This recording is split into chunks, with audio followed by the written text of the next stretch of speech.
Everyone knew Mark was a jerk. I would always see him harassing one of the shy kids in the halls at school. One day, I had had enough. So I marched up to him and yelled, "Hey, stop bullying people, you're hurting their feelings." Mark was stunned. No one had ever stood up to him before. The shy kid ran away and we were left staring at each other. I was scared of what he would do or say, but he didn't really do or say anything. He only looked down like he was really sad and walked away. I was so shocked, and I had to admit, I felt kind of bad. I never yelled at anyone before, and I only did it because I thought he would get mad. But seeing him sad made me feel terrible. The next day, the entire hallway stunk. Everyone was trying to find out where the smell was coming from. As soon as I got close to my locker, I knew something was wrong. I opened it to find that it was yesterday's fish sandwich. It had been put in there and left all night. I almost puked. That's when I saw Mark smiling from down the hall. He was wearing those big, stupid headphones he always wore, and he even waved to me. All the guilt I had disappeared.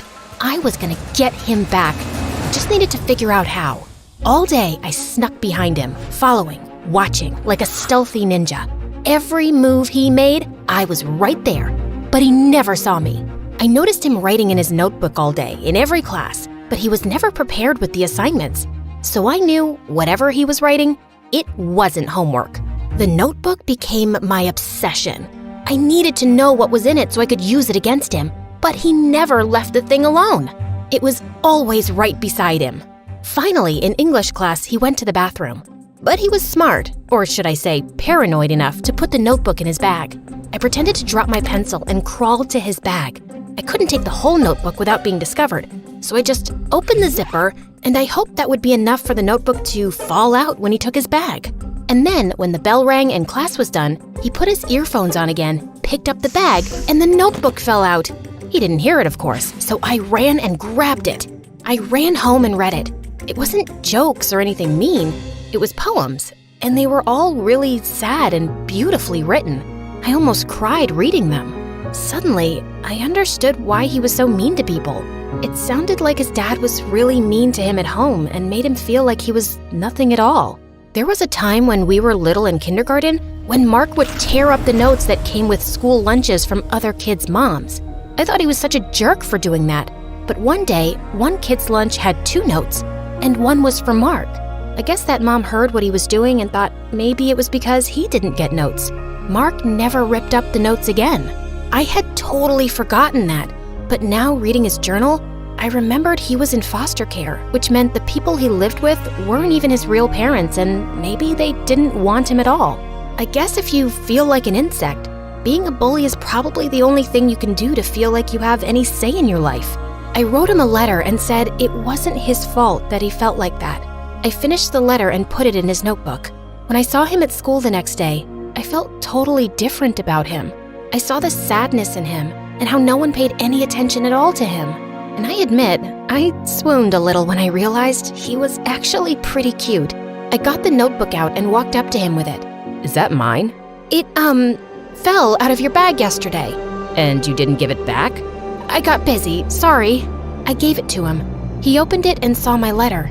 He read it there as I stood watching, my cheeks getting redder and redder by the second. You read my journal? He kept his eyes on the page, like he couldn't face me.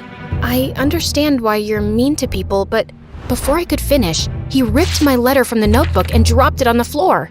Don't ever read my stuff without permission again.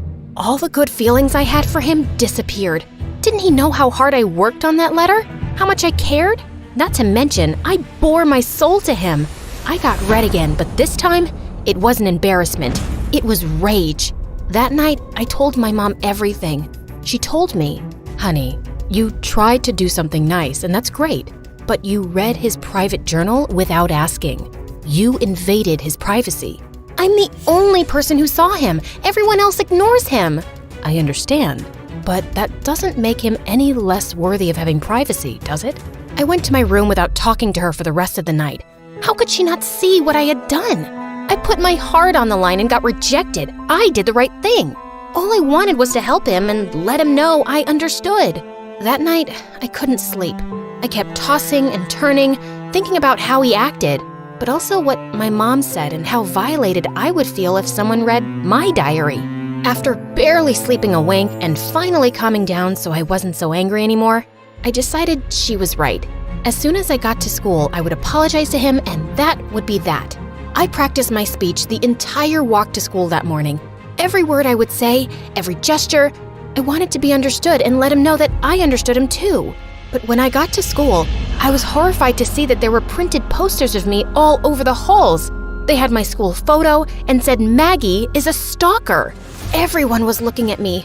I ran to the bathroom and cried. How could he do that to me? Maybe I was wrong to think he had any good in him at all. I wanted to run away and go home, but we had a big test that day, so I had to sit in class after class while the other kids whispered about me. I sat in all my classes getting angrier and angrier, waiting for my last class when I would finally see him. I couldn't wait to confront that jerk. When I finally saw him, he smirked at me. I stomped right up to him and yelled, "Tell them it was you." It was me. "Tell them it's not true." It is true. You read my journal. I was so frustrated. All I could think of was to scream. Ah! The teacher came up to both of us and gave me detention for yelling in class and gave him detention for pulling the prank.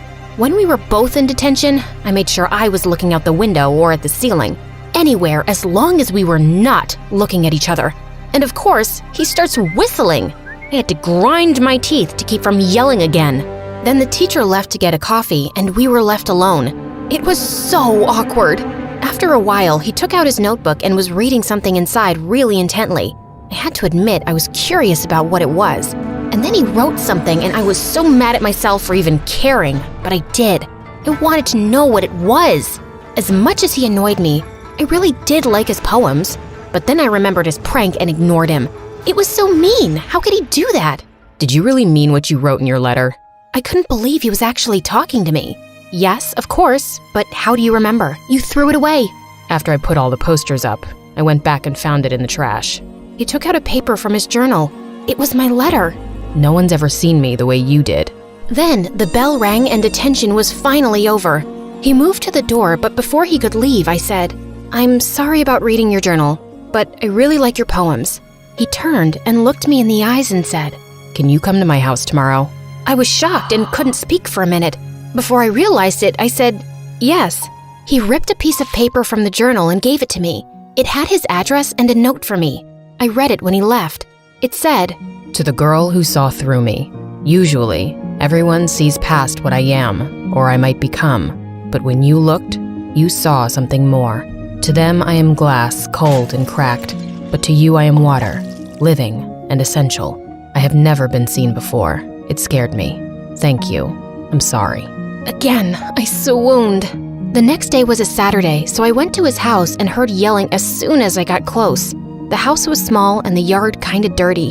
I knocked on the door and Mark came out, holding a guitar. His right eye was bruised.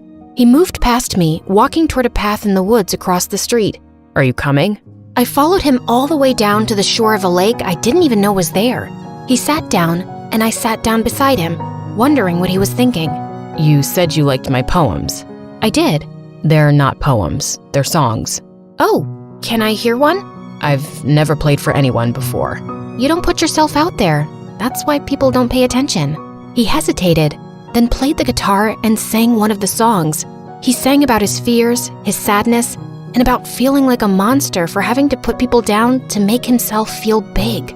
When he was done, he wiped a tear and said he would have to go back or his foster dad would be angry.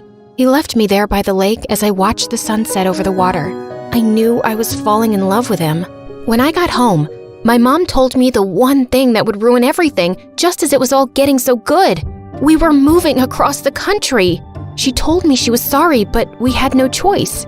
When I saw him across the lawn at school, he smiled at me. I practically melted, but my smile faded quickly. He knew something was wrong. He came up and walked with me. Are you okay? I have to move. His eyes immediately lost their light. I could tell he was devastated. What are you thinking? It's selfish. It's okay. Tell me. You're the only one who sees me. Maybe that's true right now, but it doesn't have to be.